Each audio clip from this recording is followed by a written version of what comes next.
Hello again. Good afternoon. This is Myesha Langry or Myesha Marie, and I am coming to read Genesis chapter 2, verses 4 through 25, coming from the Voice translation. I just felt that I just wanted to share the Word of God just by reading it just for a few days and see if I am led to continue. I believe so, but we're going to go ahead and get started. Verse 4 in Genesis chapter 2 from the Voice translation. This is the detailed story of the eternal God's singular work in creating all that exists. On the day the heavens and earth were created, there were no plants or vegetation to cover the earth. The fields were barren and empty. Because the eternal God had not sent the rains to nourish the soul or anyone to tend it. In those days, a mist rose up from the ground to blanket the earth, and its vapors irrigated the land.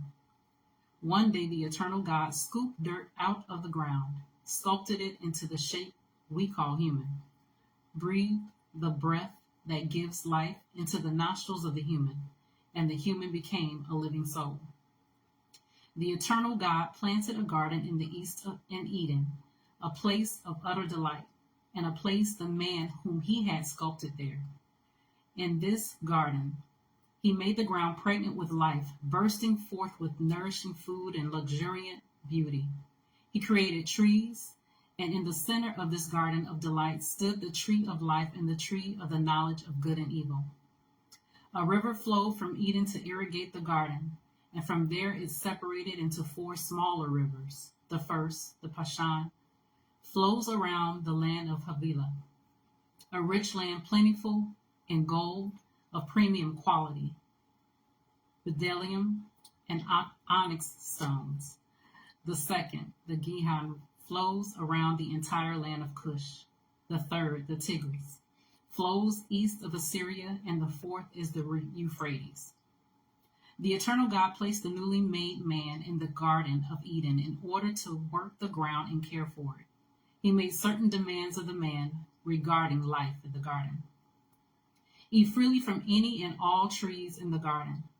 I only require that you abstain from eating the fruit of one tree, the tree of the knowledge of good and evil. Beware, the day you eat the fruit of this tree, you will certainly die.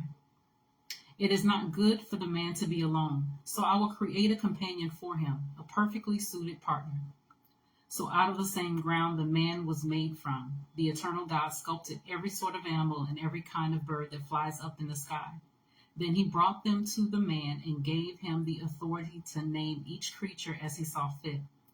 Whatever he decided to call it, that became its name.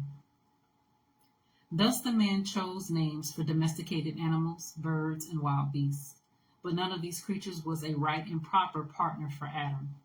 So the eternal God put him into a deep sleep, removed a rib from his side, and closed the flesh around the opening. He formed a woman from the rib taken out of the man and presented her to him. At last, a suitable companion, a perfect partner, bone from my bones, flesh from my flesh. I will call this one woman, as an eternal reminder that she was taken out of man. Now this is the reason a man leaves his father and his mother and is united with his wife, and the two become one flesh. In those days the man and his wife were both naked and were not ashamed. And that was Genesis chapter 2, verses 4 through 25, the Voice translation. I pray that the Word of God was enriching for your soul as it is always for mine. And I just always encourage to continue to read the Word.